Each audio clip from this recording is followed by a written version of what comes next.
दिल्ली में आम आदमी पार्टी का मुख्यालय है, यहीं से पार्टी लॉन्च हुई थी। लेकिन इसी दिल्ली में आम आदमी पार्टी के चुनाव हारने और सत्ता से बेदखल होने के बाद केजरीवाल और आम आदमी पार्टी को अपनी सियासत बचाए रखना आसान नहीं होगा। ऐसे में सवाल उठते हैं कि क्या आम आदमी पार्टी खत्म हो जाएगी?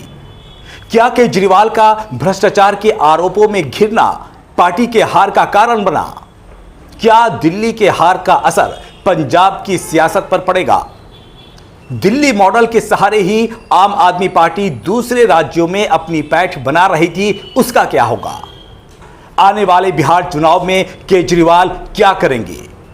और सबसे बड़ा सवाल, अब आम आदमी पार्टी का भविष्य क्या है? इन तमाम सवालों के जवाब आपको इस वीडियो में मिलेंगे, तो बने रहिए आखिर तक हमारे साथ। और अगर चैनल को सब्सक्राइब नहीं किया है तो सब्सक्राइब कर लें। केजरीवाल ने 2013 में 28 सीटों के साथ दिल्ली की राजनीति शुरू की। 2015 में आम आदमी पार्टी ने 70 में से 67 सीटें जीती थी और 2020 में 63 सीटें जीतने में सफल रहे थे।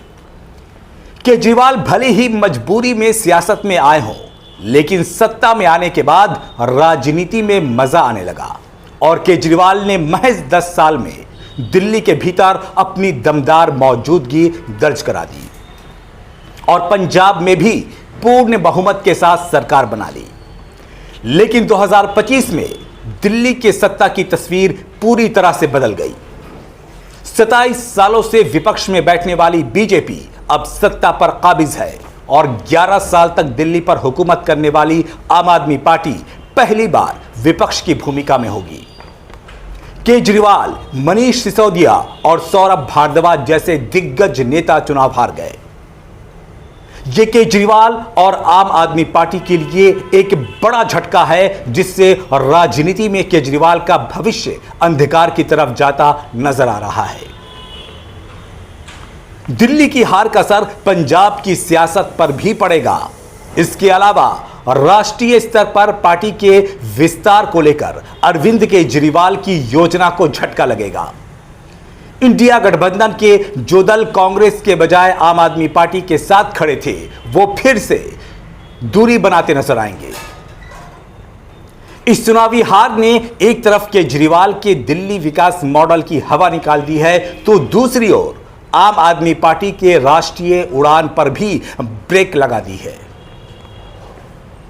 दिल्ली के विकास मॉडल को पूरे देश में केजरीवाल सबसे बेहतर बता रहे थे। उसी दिल्ली में आम आदमी पार्टी को करारी मात खानी पड़ी है। ऐसे में अब उनके विकास मॉडल पर भी सवाल खड़े होने लगे हैं।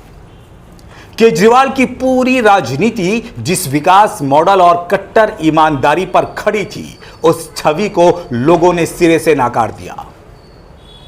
जब आम आदमी पार्टी दिल्ली में सत्ता में थी, तब केजरीवाल को अपने विधायकों को बचाए रखना मुश्किल पड़ रहा था और अब सत्ता से बाहर रहते हुए अरविंद केजरीवाल के लिए अपने नेताओं और कार्यकर्ताओं को पार्टी से जोड़े रखना, उन्हें एक सूत्र में पिरोए रखना आसान नहीं होगा। दिल्ली में सत्ता में रहते हुए आम आदमी पार्टी खूब फली फूली।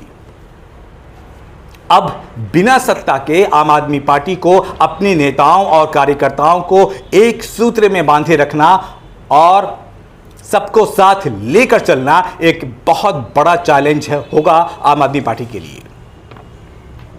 साथ ही साथ यह भी गौर करने वाली बात है कि आम आदमी पार्टी की बीजेपी, कांग्रेस, समाजवादी पार्टी या कम्युनिस्ट पार्टी की तरह कोई एक विचारधारा नहीं है। इस पार्टी का गठन सत्ता में आने के लिए हुआ था।